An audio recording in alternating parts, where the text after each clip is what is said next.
Good morning, Chatterbox. Today is Tuesday, July 25th, and I am here with the two best-looking loan officers in Western Pennsylvania. Anthony, Tom, how's it going today? It's going good, man. Going good. Thanks for the introduction. Yeah, nice haircut, Anthony. Appreciate it, man. Got it done yesterday? Yeah, so. Absolutely. It is a bit of a sad day. Got notification officially yesterday. I did not receive Masters tickets this year, so sorry, Tom. I can't repay the favor to you. It seems like we're striking out. The whole group is striking out this year. Yeah, even my parents struck out. I had everybody. My whole family was applying for that thing. My buddy had his grandma apply this year. She didn't win the tickets. I knew of people using dead people's names. So it's getting crazy out there. It is. It was.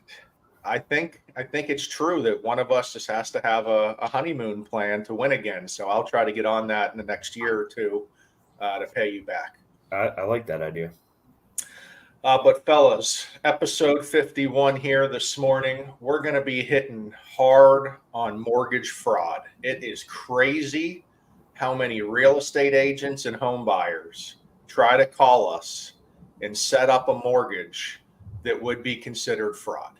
I mean, it's almost a daily, weekly occurrence of real estate agents trying to tell buyers to structure a loan in a way that could put them in jail. I mean, frankly, that's the bottom line. I'm not here to go to jail. I'm not losing my license for any deal. I don't care how big of the loan amount is. And I think it's comical in some cases that agents don't understand laws and are telling buyers the complete wrong information. So we got to get this knocked out of the industry here so we can keep real estate agents out of jail. What do you say? Sounds like a plan. Jail's not good. Yeah, jail's not good. Of course, you could talk to us a little bit about jail and your robbers. We might go into that later in the episode. Well, that's the reason this episode is it's so good in current events. This weekend, I had my car stolen. We were able to get it back, and luckily, it doesn't seem like too much damage, but it aggravated me. Some of us work hard, pay our taxes, pay our bills, and people just come up and steal vehicles, and the police barely pick up a finger to help you these days, which is very frustrating.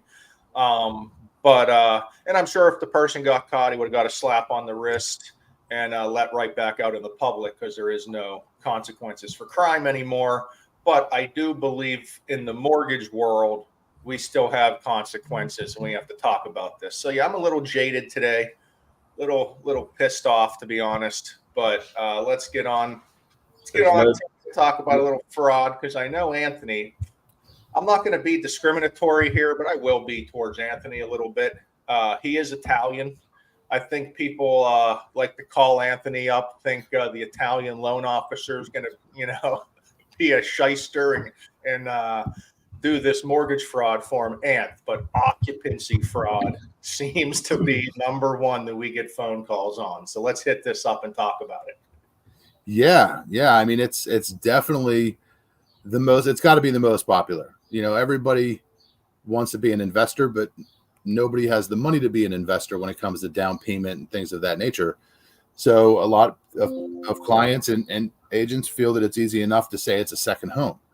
And a second home is not a house that you are going to buy 2 streets over from your primary residence. That's not a second home. A second home is considered, vacation. Or, if you're living in another state and you're buying here, that's another, that's a second home. Or if you're buying, a camp, say 50 miles away, it's got to be realistic, and there's so many cases where a client, owns a house, a $300,000 house, and they want to buy a, $100,000 house duplex and say it's going to be their primary residence. Well, in reality, on the financing side and underwriting side, we have to look at it as realistic, right? So you're not going to sell your current place, which is far more superior, and it's a single family residence that you live in with your family, and you're going to move your family into a half a duplex, but you're going to keep that other property. It just doesn't make sense. So the penalties for occupancy fraud, it's the biggest fraud that the government looks out for. I mean, it's a quick way to do 10 years in jail and get $1 million fine. I mean, it's kind of amazing how everybody wants to try to beat the system. You know, hey, it takes things a little longer for the government to catch on, but once they do, you know, it's all on you. So, no, I like Anthony, I how like many this days one. can I rent out that second home for a year? so I mean, essentially, you have to live there for what, 3 months out of the year. So you can't rent that out full time. People do try to do that, get the lower rate. I see it constantly. I like the one where it's the buyer and the agent have this whole plan set up. We'll just say I'm living here. Or yeah. Hey, Ryan, help us commit this mortgage fraud and just say we're living here. Absolutely not. You just told me you want to have this as an investment property. But then when we explain to buyers, because they didn't come to us yet to get pre-approved and they already started their process, that you need 20% down for an investment property. And a lot of people don't realize that you need 20% down, plain and simple. If you don't have 20% down, you aren't an investor. Real estate agents, if you have a buyer call us and you tell me they're an investor and they have $1,000 in the bank, they're not an investor. Plain and simple. I mean, it's crazy. Oh, no, never mind. You know what? We're going to live in this one. And maybe we're going to sell our current home. And maybe we're going to. No, that's called fraud. And we aren't doing it at West Penn. I'm sure you can call plenty of other loan officers. They're hung up on a paycheck. They'll do anything. They'll commit fraud with you. But I won't. Tom won't. Anthony won't. And Rod, stop calling us and having your buyers try to commit fraud. Yeah, and that second home guideline, technically, because I even asked your dad just to verify, but you know, the guideline actually is you have to have 100% access to that property at all times throughout the year.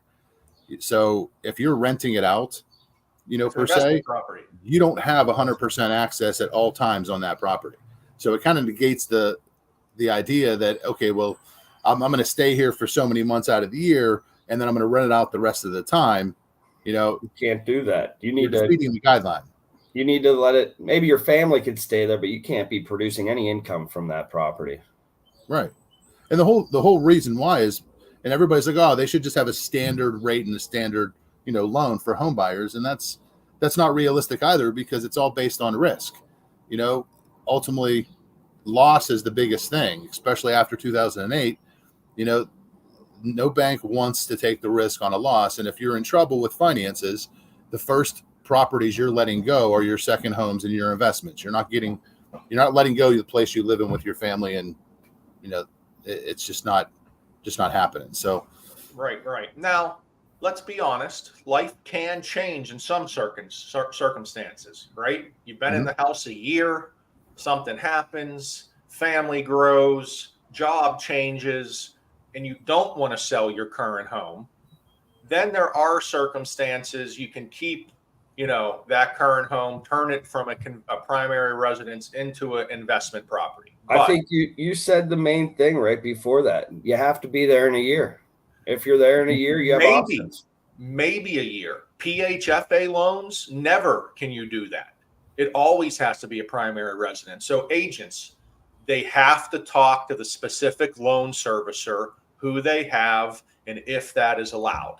But Tom is exactly right. Usually, if it is allowed, 1 year is that magic number. Not 10 months, not 11 months, 1 year. And if you plan on making an investment property prior to a year, you're committing fraud. That's all I can tell you. I mean, I'm not going to argue with people anymore over this. And the guidelines state you have to move into that home within 60 days after closing.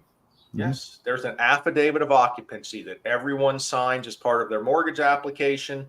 That it's either there's 3 types of homes. You have your primary residence, your second home, or your investment property. That is it. We have to pick one of those, and you're getting a mortgage as one of those. And the occupancy, the affidavit of occupancy says you have 60 days to move in to the property. If you can't do that, you're probably not able to get homeowners insurance because they usually have that same requirement. So again, if you're trying to play games, it isn't working with West Penn Financial. So Absolutely correct. Powerful from Ryan the cop. I mean, just criminals stink. That's my motto of Tuesday. Criminals stink, and I'm sick of Dirty Mike and the boys. Yeah. But I mean, for our industry, guys, I mean, when that happens, though, it just makes it harder, to lend more money. It's like, you don't want more guidelines. Stop trying to break the ones that they have in place, and they won't add more guidelines. It's kind of like, I don't know. I had somebody that I would not work with because of that reason a year and a half ago. She called me back 2 weeks ago. She wanted to buy another property, is what she said. And I said, okay, well, did you buy a property? Because you didn't own a house the last time we talked. She said, oh, yeah, you wouldn't do it. So I went to another lender, and they did a 3-unit property for me under an FHA home loan. And can you use the rental income I'm receiving on that? And I said, well, are you living in one of the units? She said, no, I got that fully government subsidized. It's going under Section 8, and I'm like, wow, you just committed mortgage fraud, right? And she says, oh, well, no, I was told I could do that. I was, okay, well, go back to that same person because I'm not going to do this new loan for you. I apologize. I can't do it. It's too risky. And no matter what the comments say, none of us would do good in prison. So that's why we stay away from it. That's why we know the laws. And that's all I got for this Tuesday, boys. All right, guys. Make it a good week. See you guys. God save the Queen, man.